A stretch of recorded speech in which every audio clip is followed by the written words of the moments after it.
Alright, so Assalamualaikum warahmatullahi wabarakatuh once again. The first topic for this semester is damages. Okay, make sure it comes with S, okay? Because damage and damages will have different meaning as far as a lot of thoughts is concerned. Okay, so that's our slides. That's my slide basically.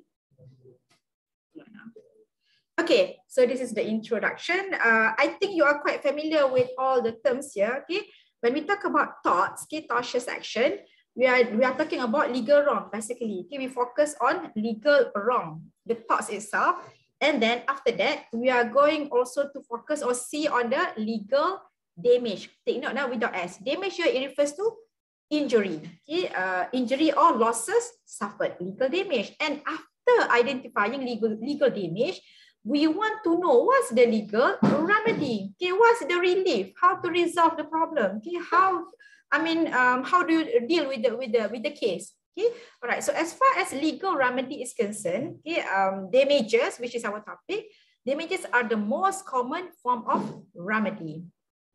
Okay, so remedy. The word remedy here, it is actually in plural form, okay, meaning that here we have more than one category or one form of remedy. Okay, so we have damages as the most common one. Damages here it refers to monetary compensation. And another common form of remedy for torts action or for torts cases would be injunction, order from the court, okay, to stop, or usually to stop lah, okay, injunction. And then another remedy which is not really legal, okay, self-help. I mean, the party took the case in his own hands. Okay, do whatever necessary. Okay, self-help, helping yourself, helping himself or herself, and also other kinds of remedy. Okay, all right. But for our thoughts to is concerned, okay, the focus is on damages. Okay, when we talk about damages here, okay, actually, the interpretation of the word is that it refers to monetary compensation. It's about money. Okay, money is not everything, but it is almost. I mean, everything needs money so that it can work properly. It can function properly. Okay, monetary compensation. Okay, and yes, it is the most common form, the most common type of remedy, which is sought by plaintiff. Whenever plaintiff wants to file an action, okay, what's the remedy? What's the thing in his head actually? Money, okay, monetary compensation. So in a civil action, so torts is about civil action. It's between individual, okay, between parties. Okay, now we go to the principle, okay, the general principle, which focus on nature of damages. Okay, what's about it? Okay, damages here. So there are at least two important principles here. Okay, the first one, okay, when you talk about damages, it operates, okay, it works on the principle of, this is the Latin phrases, restituo in integrum. Okay, we're going to discuss further after this. Okay, another rule or principle related to damages here, it is recoverable once and for all. Only, okay, once and for all. Can be recovered, can be awarded only once and for all. Okay, what's the meaning? Okay, we're going to discuss further. Okay, restituo in integrum. The keyword is restore. Okay, we want to restore. We want to put you back. We want to place, okay, the victim, okay, into the earlier position. So basically, the proper meaning is that to place the plaintiff, okay, the plaintiff is the one who starts the action for torts. Okay, to place the plaintiff in the position as if the third complaint of has not been committed against him, as if the torts never happened, even though it happened. But now, plaintiff is suing, okay, taking an action on the basis of this principle, okay, so that if he got the remedy later, so he can be in the position as if the torts never happened. Okay, but the problem is that the query here, is it true in every kind of tort? Can we restore the plaintiff back in his earlier position by awarding damages or monetary compensation? So in cases of damage to property, if the property is damaged, okay, if the car is broken, if the car is damaged, for example, usually, or even if the building is damaged, okay, there is not much difficulty in assessing the appropriate level of compensation. Okay, for example, value of the car is 20K. So we just award 20K, you go and buy a new one, for example. So it's quite easy, okay, to put back the party, the plaintiff, in the earlier position. But here, however, okay, in cases of personal injury, this rule, this principle can be elusive. It's hard to really accomplish. It's hard to be fulfilled. Because why? Yes, money, we need money for almost everything, but money cannot make everything good. For example, we have 10 minutes left, okay? Right, for example, if by somebody's fault, okay, because of defendant's fault, for example, defendant's thoughts here, A loses his leg, okay, the leg is no longer there, amputated, okay, and then A is paid damages later, 1 million for the leg, for example. So after A received the compensation, can we say that A, okay, you receive 1 million, can we say, oh, you have received by way of residual in integrum? Can A get back the leg that has been amputated? Leg doesn't grow, isn't it? So no, in that situation, actually, it's very elusive. I mean, we cannot say, oh, you get 1 million, then as if you have your you get back your leg. No. Okay, certain things we can't really replace with money. Okay. And this is the quotation, okay, the statement by Lord Scarman. Remember, for torts, we are going to refer to common law cases, a lot of them, okay, on top of our local cases. So in the case of Lim Po Chu and Camden and Islington Area Health Authority, 1980, this is a appeal case. Lord Scarman said that, okay, this is in relation to the rule just now, principle just now. He said that compensation, okay, should as nearly as possible. So not all the time, okay, put the party who has suffered in the same position as he would have been in if he had not sustained the wrong. But again, not all the time, as if everything will be the same. Okay, that's why the word here is as nearly as possible. Okay, whatever amount of money that we should award to the party. Okay, we go to the second rule. Okay, just now we were discussing about residual in integrum. Another rule pertaining to damages here, once and for all rule. It's like a lyric to a song, kan? Or is it the title of a song? Okay, once and for all rule. Okay, what's the meaning here?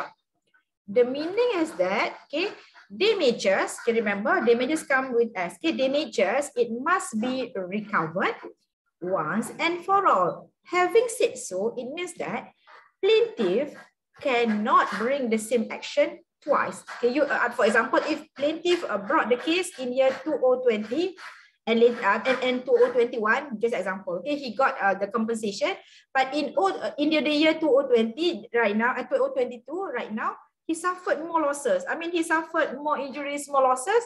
Can he bring the same action? Generally, cannot. Okay, how do we know from this case? Okay, this rule was laid down in Fetter and Beale, classic case, 18th century case, 1701. And in this Fetter and Beale, the court denied, okay, the second claim, and the court stated that yes, we apply once and for all rule. I mean, your right is, I mean, the case is closed. We cannot reopen based on the same cause of action. Okay? And this is the summary of the facts, okay, for Fetter and Beale. So this is pertaining to assault and battery, okay, trespass to person. Later lah, we are going to discuss the case, the topic. So plaintiff, after he was being awarded with damages, monetary compensation for assault and battery, but later he discovered that his injuries, whatever injuries that he suffered, were more serious than had been supposed. But he supposed this amount will be enough, but later he said, oh, it's not sufficient actually for the treatment, for example.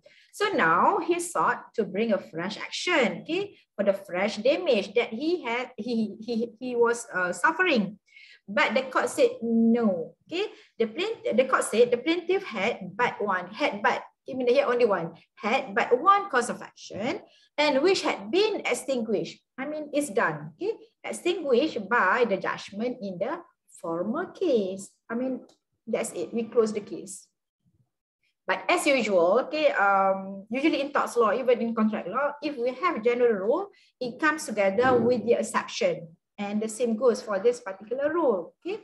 And we have a list of exceptions to once and for all rule, meaning that here, in some exceptional situation, it's possible for the plaintiff to bring the case again, okay, in respect with the same injury. For example, okay, in what situation? The first one, if there is a good or genuine reason, yes, the court will allow the second claim. It depends on the plaintiff to convince the court. It must be a valid argument. Okay, you can refer to, but I don't put the citation here. This is a common law. Okay, Johnson and Gore, Wood and Company.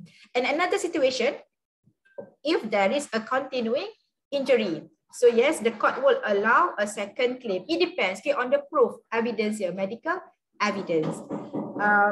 But most of the time, okay, the kind of cases allowed by the court is trespass to land and nuisance. Okay, for example, continuing trespass to land, it may give rise to a fresh cause of action from day to day. For example, trespass happened today, okay, and then later tomorrow trespass still happen. The day after tomorrow trespass still continue. So yes, the court will allow if the party want to file a claim again and again, right?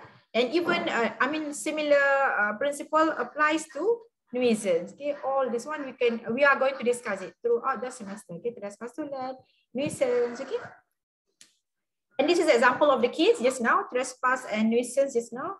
Okay, Darby, I'm sorry, actually my house got renovation work, so.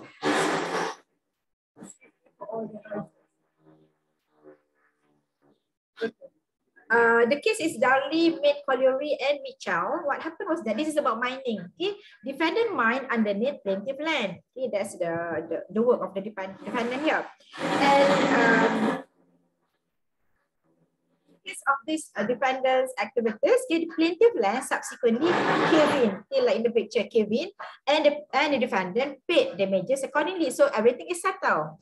But after 14 years, not 1 to 3 years, 14 years, because of the effect of these activities, the land cave in again. Okay. Now, can the plaintiff bring the case, another case here? House of Lord held that? Yes, can. Okay, here, right? Plaintiff was entitled to the second claim. There should be a small letter. That's why I'm still doing some editing to my slides. Sometimes you got typo whatsoever. Okay, and this is the rule taken. Okay, still about this Darley and Main Colliery and Mitchell. I don't put the full citation there. So the rule was laid down by House of Lord is that, okay, first plaintiff has to wait. Okay, wait until 14 years here. Plaintiff has to wait for a fresh damage to occur. Then only can bring a suit. Okay, and plaintiff cannot claim for future damage. You cannot claim today. You cannot tell to the court, I want to claim for next year's losses. Cannot. Okay, cannot claim for future damage. And also cannot recover. Cannot claim and cannot recover. Go together. Okay, cannot recover damages for reduction of value of property based on damage that might occur in future. Because sometimes because of caving just now, maybe the value of the building property will be reduced, okay, diminished. Then can you claim for that? Actually, whatever in the future you cannot claim. So it is calculated D die indium. Okay, that one is another Latin phrases, okay, which means from day to day. Wait until it happens, then go and claim, basically. Okay. All right, so we are done with intro, the rule. Now, okay, the important part of this topic is kinds or types of damages. Altogether, even though you can see 5 boxes, actually there are 6, okay, 6 types of damages here. We have general and special damages. We have exemplary damages.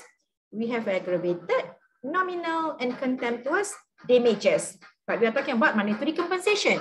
But from these 6 types of damages, most of the damages are compensatory, which is meant to compensate. But some, okay, maybe 1 to 3, not really to compensate. There is some other objective, the aim of awarding these damages. That's why the question here, you have to identify which one is compensatory. But the notes will tell you, I will put the note, this one compensatory or this one not really compensatory. Okay, from the word compensate or compensation. We still have time because Zoom will give notice if 1 minute left. Okay. All right. Okay. We skip general and special. We put it to the last. Okay. We are going to start with, this is random. Okay. We are going to start with contemptuous. Okay. Contemptuous damages from the word contempt. Okay. Contempt. So what is contemptuous damages? Contemptuous damages usually, it consists of the award, okay, of derisory. What is derisory? Laughable. You can laugh looking at the sum, okay, amount awarded. And usually it is the smallest coin of the realm. It depends on the country, okay, kingdom, realm. So in Malaysia, what's the smallest coin? I think 1 cent is no longer valid or tradable, kan? So I think 5 cents, okay? Smallest coin of the realm. And what's the reason here? It is awarded because plaintiff action, okay, although technically successful, maybe plaintiff won the case, but the court found that the case was without merit. And actually the